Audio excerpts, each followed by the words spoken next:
Quand on est en face, ma casse, qui ne donne pas de ça, ma vie. Quand on est dans le babo, ça va bien la montée. Quand on est en salarié, il y a l'emba, il y a pas de belé, il y a la bisabilité. Yes! Parce qu'il y a là quelques semaines, c'était Mondoueri et après Mindondo. Je ne sais pas comment vous pouvez exprimer ça en tant qu'artiste. Parler au nom de tous les artistes du Congo.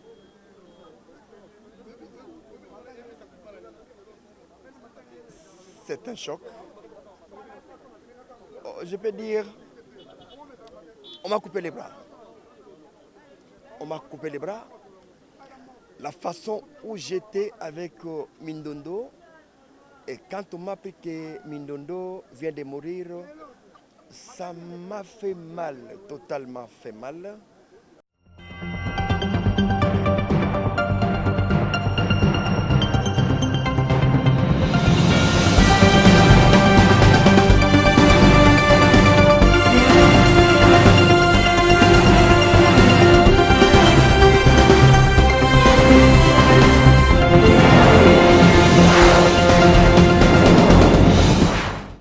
Vous êtes le bienvenu dans votre émission Short News. Triste message et triste situation au Tozalaki Nango. Depuis il y a de cela 2 semaines, Touta eko perdre maman Nabiso Solange Mindondo. Oyo to travailler pendant longtemps na ba groupe Salongo, je crois bomona iba vidéo. Vraiment ils ont passé le lot et à hôpital il y a cinquantenaire juste na morgue.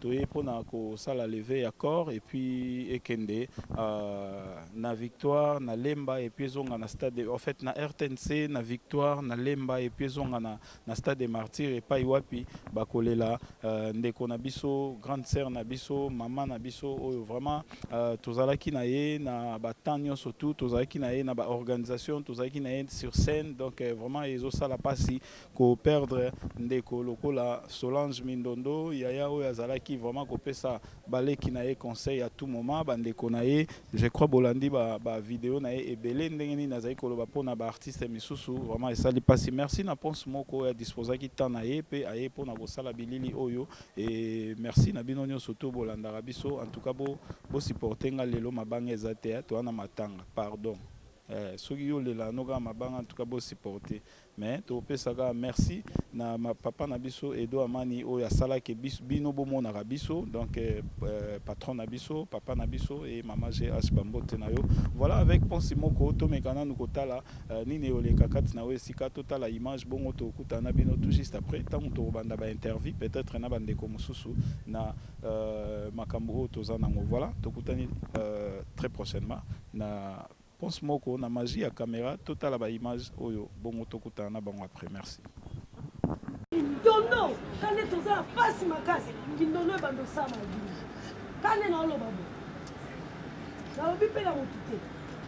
Quand on est en salarié à l'emba, il y a pas de belé, il y a la bisabilité. Yesu, nini moye zambe ya la biso. Voilà l'emba la qui nous va goya ya. Aya la biso maman gentil, maman la biso zambe la gai. Yomoko yeba kama kabunza momona watala molili. Tala mindono ake izabe. Tia mindono salama na bomo ya muto sali ya mindono. Mindono kwa komune salama ya we. Izabe ya la biso ya la biso belite ya la biso balaleba ya la biso boko de tout le temps de chaque. Chaque no ya la biso besi biso pasi ya la gaye no bado besi biso kufi to zaki ya ça me dit to badi na yo ya la biso disi batebe toza muta batebe batebe baekuna ya bayebi ndenge ozalaki mama Chanti asekaka nzambe ya likolo yo ozomona nzambe yo mokati makambo katela biso likambo yo nzambe katela biso likambo mindondo oh nzambe ayaya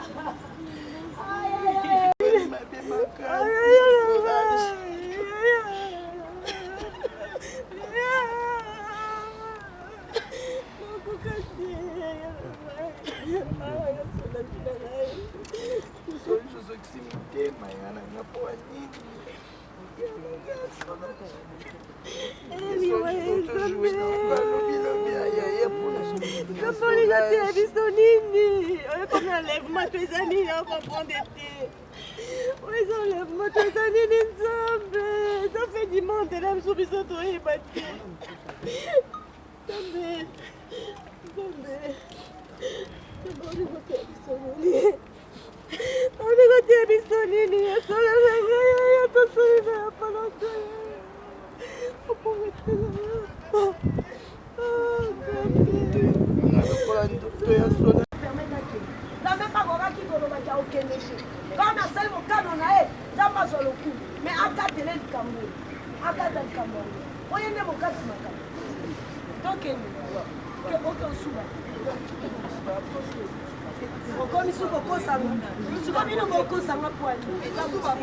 Voilà, tout ça toujours à morgue ya cinquantenaire ici kawapi ba tikaki ndeko na biso Solange Mindondo o toye lelo pona ko bimisa nzoto na ye kasi bandeko na ye pe o bavandaki na ye na lemba ba mama baleki na ye baleki bandeko kaka te.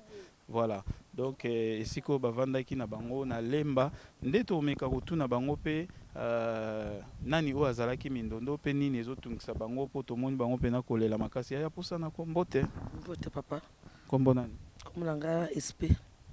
Tout le monde mis sous penza, tout le monde passe ses alliés, mes condoléances d'abord. Merci. Bon, exactement, tout le monde bino penza, awawa, banini, mindondo, bozaki na indenge nini, pe bovanda ki na indenge nini, so beaucoup hotel sabatuma muke mindondo. Bon, ya Solange, tout ça qui n'est quartier moko na lemba, na bypass. Batnos ba omo nanga ba ebike to zana Solange. Immeuble. Na immeuble Robert Basela ta Camireko Benda. C'est la troisième parcelle. Mais il y a Solange de Tozo yo kabelate. Ça la fièvre, ne buto ça la fièvre. Il y a Solange la fille très courageuse. Aibo solo là. Bana na biso bazaki bana na ye. Il y a Solange la moté mo ko supporter biso baleki na ba caprice na ye. Artiste munene bo ba ndo lambela biso tie pa Robert Likola kiti na ba bloqué beli. Bolia baleki na ngaso azumbongo na RTNC. C'est qu'un bon on a bébé vraiment c'est triste na éviter ceux qui y a témoignage monsieur Swego Gozala na mona ki opekuna moi ozolela mingi ezaki nini kanda eza susu ya nini mama bon nga kombo nga Aminata sœur Solange c'est notre sœur une sœur très brave très gentille aussi humble aussi azaki artiste monene et puis mais azaki se rabaisser na niveau na biso bato oyo ba toza bato pa na ye quoi parce que toye banité merci mais na à ma grande surprise et ça qui nga nazaki un peu quelque part na ça qui mission de service na ya boye ba bisinga que non Solange alelika lipeka un bon dimanche allez lipeka et puis lipeka ngwa wonde comme tena ndako kama lili vraiment c'est triste yango nzambe nde soki ezali wa nzambe to lo bango nzamba zwa lokumu parce que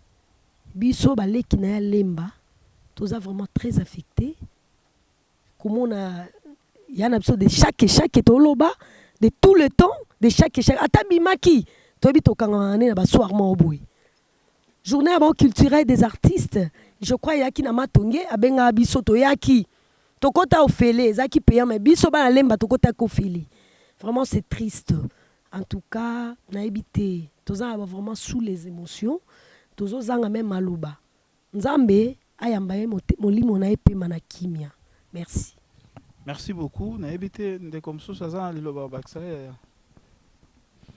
bonjour comment on a Nadège. Vraiment souvent je manque à dire parce que les vendredis au azwa qui choc na lipeka wana nazaki na ye nazaki les marches de santé la mandaki organiser na ba ancien collègue na ngai na mandaki senga bia ya Solange na somba kolante pour na linga ola tango vraiment te yo binaka na balé ola ta ba kola pour na souplesse permettre bino bozala plus allégé na musala na bino okopesanga kola na yo sombelanga kola moko na la dimanche bandi kutu finga na finga ka pesanga kutu na kombo so amoninga tumolanga ka petite sœur na ngai moi c'est ma bota et tout atumola nga yo linko bota te ma pesinga comme moi c'est ma bota donc il y a moko très gentil na habité quand des grande sœur autour le bas c'est rabessa vraiment na niveau na biso so tovandi na ye mo bozoseka na ye so osalisi ye blague olobi na ekaba so okeba ye nga na star donc tobanda ondima te ere ayebisa biso aza star ye aso aza star asolo mo tozwi yango neti blague mais po tomesana biso bato nyonso bamona biso na ye bino bozalaka mpenza na mindondo wi tozalaka na ye bato bayebi bayebiki azalaka très colérique biso mpe toyebi ke se nervosité ezalaka pembeni na ye mpenza mais aza motu moko alalaka na kanda te donc toyebi te toliaka une fois kutu na ye banasali émission moko na ye na HD akita meme na biloko akolia wana na osekisa kutu bajournaliste bayaki na esi bango abi mosala asalisa biso kaka yango akolambela biso banyama zamba ya mosaka tokolia donc eza vraiment pasi mingi ka nde grande sœur alobi soki eza liwa ya nzambe nzambe azwa lokumu na ndenge na ye parce que vraiment jusque là on n'arrive pas à croire komona lipeka moko kaka ya pamba moto abandaki kobina pas de danse et puis lipeka epaule ezwi choc alali nango samedi dimanche bato nyonso bamoni na sa immeuble avandi na se normalement donc azomela secret ne bato nyonso batémoigner wana et puis le lundi matin on nous apprend, le lundi à 17h, on nous apprend qu'Azaki déjà dans l'hôpital à côté Koma Zolo Baté donc état échangé directement et comme Makamusu et le mardi na lali pongi na 5h téléphone les autres sonné bazola msanga que non il y a soin Jakoufi dans la zone d'Imaté to banjo benga to avec na grande somme to banjo benga SLé azo ça soit confirmé biso SLé massa c'est confirmé biso que non batie corps ya mindondo na kati ya morga mama emo to ndimite to bimi na ndako 6h to komiti na mama emo to koti batu na mama emo bazolela donc. Merci beaucoup, courage. Tu as ça passé, les anzela ya bisonyo sont dengue bandeko balobi. Vraiment, ya Solange a choqué batu belé pour tozala ki na bien, azala ki pena batu bien, toujours ka ba témoignage na ye. Donc vraiment wana ezaki bandeko bazaki na ye proche, bandeko na ye ya lemba bana donc ndenge na Kinshasa baloba base na ye. Donc oyo baza vraiment choqué na départ to na mort ya ndeko na biso Solange Mindondo et toujours continuer toujours na ba témoignage na biso to na ba interview na biso. Merci pour ce mot. Voilà, toujours continuer toujours na ba interview na biso awa toujours na morgue ya cinquantenaire ici kawapi ndeko na biso mama na biso sœur na biso Solange Mindondo azali na onanda kwa malili pona kobima nango kasi tokutani na kulutu na biso pe moko ya ba artiste oyo asepelisa Congo pe Kinshasa mobimba na kombo ya papa Godé nde tozali na yawa ya groupe évangéliste tant mususu osala moi témoignage moke pona mama na biso Solange to oyebaki ndenge nini pe nini oyo garda pona ye. Merci beaucoup. Solange, nabengaka ye petite sœur propre. Nayebi Solange d'abord na télévision.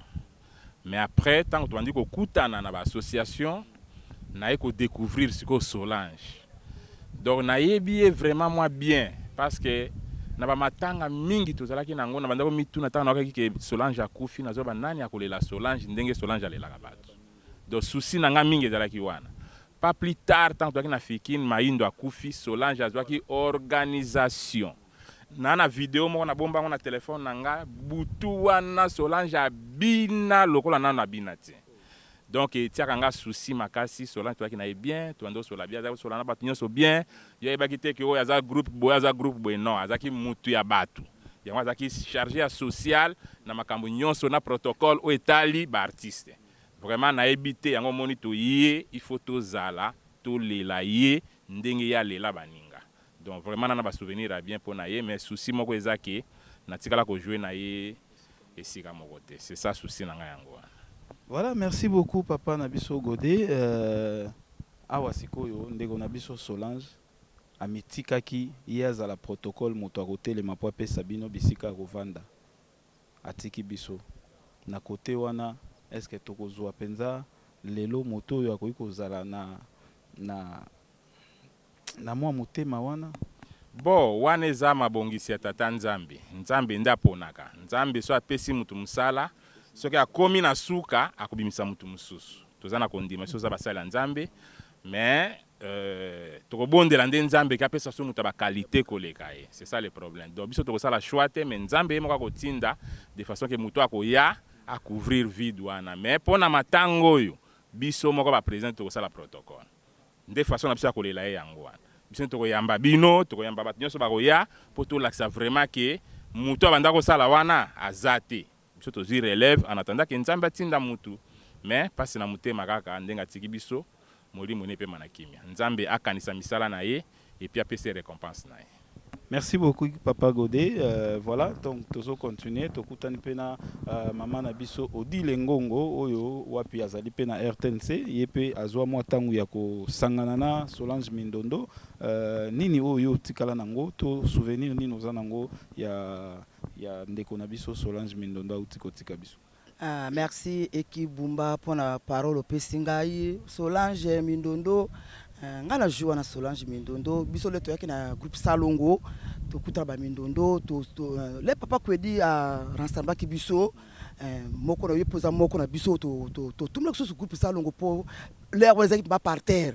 Bato so bakendaka na bango na groupe Salongo, papa kwedi a recruter biso to na groupe Salongo to remonter groupe Salongo, bango ba yesu ko zongo mo esika bato bavanda makambo ezalaka nango kaka nde makambo ezalaki pe ndenge ezalaki mais Solange azaki mwana mwasi moko to joua na ye aza ser moko malamu donc ayebi ko vanda na bato quoi à part ko sala théâtre na ye aza na ballet na ye abinaka à part ko sala ballet à part théâtre aza agent RTNC aza penza agent o aza penza na numéro matricule ya RTNC wa batu musu ba oye bango teke tamso akaka théâtre pamba te na RTNC aza agent aza na ballet asala ka théâtre aza na ballet national donc aza mutu ya batu kaka ndenge président Godé alobi ye loko asaka protocole na matanga ya batu bango mo ba président loko bazui charge osala protocole wana ekozala malamu tozali na bolingo eki omoni bolingo eza malamu po mutu tozala ko tozala na bisi mutu tozala na rena ye azokitela kosala musala ta ya théâtre yebaka pe ko tosa nzambe yebaka pe ko sambela yebaka pe ko banga batu po vina yo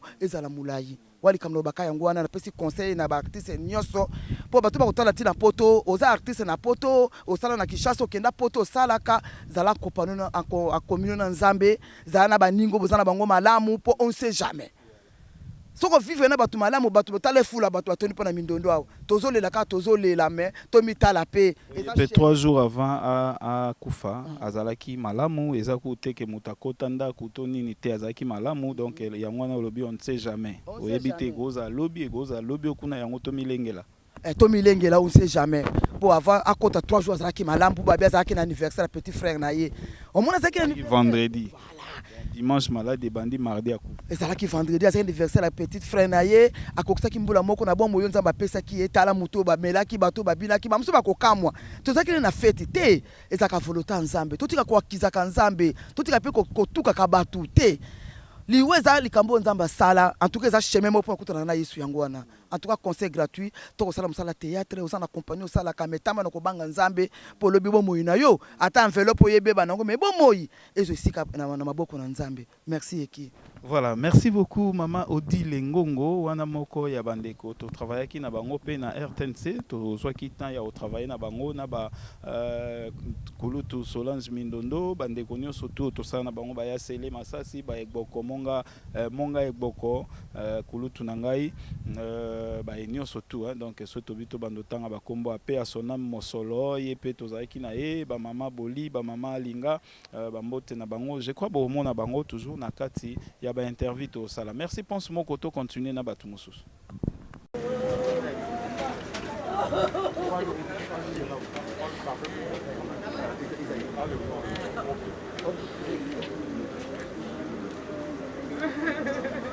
Ah, mais d'accord.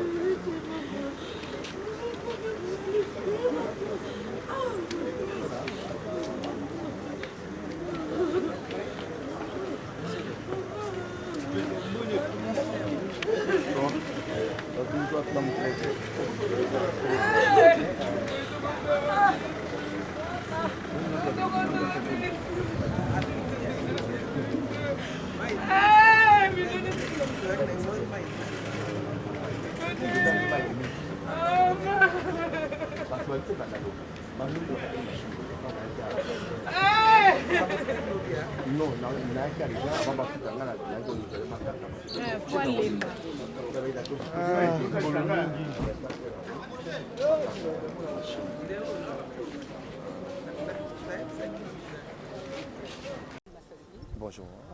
Je sais que vous êtes très ému pour l'illustre a disparu. Vous allez nous donner juste un petit détail, quelques témoignages de son parcours parce que vous avez travaillé avec lui au sein du groupe Salongo et après nous donner la suite du programme par rapport aux EPSE. Mindondo est venu au groupe Salongo en 1994, où il a commencé sa carrière. Pratiquement, elle a travaillé avec nous, elle a bien travaillé, je peux dire, elle a bien incarné son rôle, beaucoup des rôles qu'on lui donnait. Donc, elle était très contente dans sa peau d'artiste. Il y a beaucoup de choses qu'on peut dire concernant Mindondo, mais on n'a pas le temps. Elle vient de mourir le mardi passé, donc le matin, elle s'est réveillée, elle a dit à sa soeur, bon, repasse-moi cet habit, j'irai voir mes petits-enfants. Donc pour entrer maintenant dans la douche, c'est là où elle tomba. Et après on l'amena à l'église où ils ont fait une prière. Après on l'amena à l'hôpital. Arrivé à l'hôpital, ils ont remarqué l'AVC venait de commencer. Donc l'AVC a commencé un bout de temps. Vers 17h, on la transmettra à l'hôpital général Mamayemo. Arrivé là-bas vers 19h, Mindondo qui tombe évanoui, qui entre dans les comas, et vers 4h du matin du mardi, elle est partie. Voilà, c'est ça. Le programme maintenant, nous sommes venus à la mort du cinquantenaire. Si nous sortons ici, nous nous dirigeons vers le stade du martyr. Demain, nous allons amener son corps au cimetière des nécropoles. Voilà le programme. Vos émotions, parce qu'il y a là quelques semaines, c'était Mondoueri et après Mindondo. Je ne sais pas comment vous pouvez exprimer ça en tant qu'artiste. Parler au nom de tous les artistes du Congo.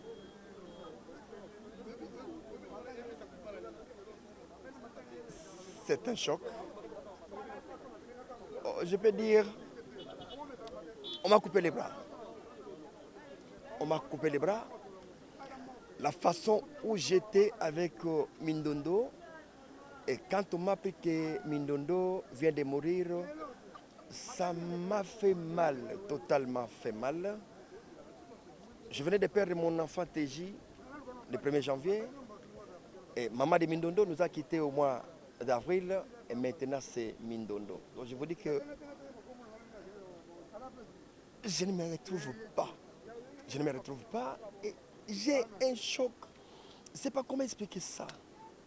Mindondo, j'ai travaillé avec Mindondo, j'ai fait beaucoup de choses avec Mindondo.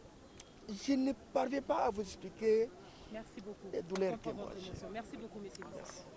Voilà, chers internautes, toujours poursuivre toujours émission Nabiso, ndenge to ebisa ebino tant to zo ba pour na ba interview, tozui moko ya ba réalisateur ya groupe Salongo oyo tozana e na esika oyo awa na morgue ya cinquantenaire to meka osola na e moke na ebike eza moment ya pasi azalaki actrice oyo agéraki na ba tournage to nini a omeka quand même kotalisa biso nini nani oyo ezalaki Mindondo mbote papa. Mbote papa. On se présenter peut-être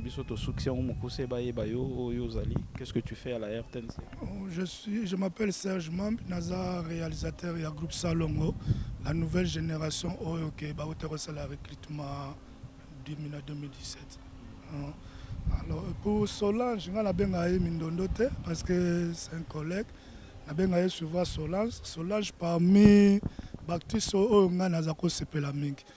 Azaki bajara Baptiste oyo azako s'intégrer na ba musala na ye tu peux pas quoi surtout Montréal tozonga na biso moi sima pona ko tikela ba mitu kanzela voilà vous pouvez continuer. Oui, c'était bajara Baptiste oyo ngai nako préféré mingi azaki beaucoup actif ceux qui ont un projet ya ça film yende mutu azaki ko activer ba collègue ne ba acteur vraiment c'est une genre de fille on a perdu quelqu'un peut-être ba to ba oyebate.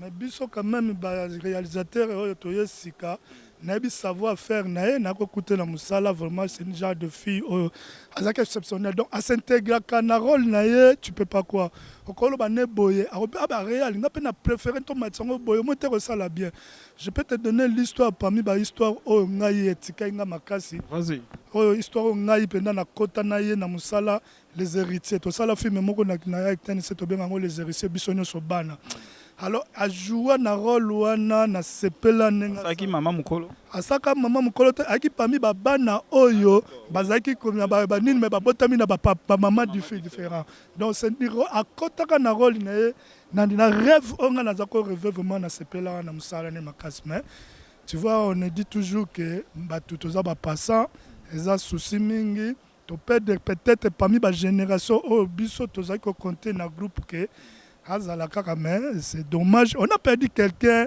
Oh, on a en tant que réalisateur, on a rêvé un jour que n'a pas de collègues de service Moko Makasi. Peut-être tu peux pas croire. C'est ça que je peux vous dire.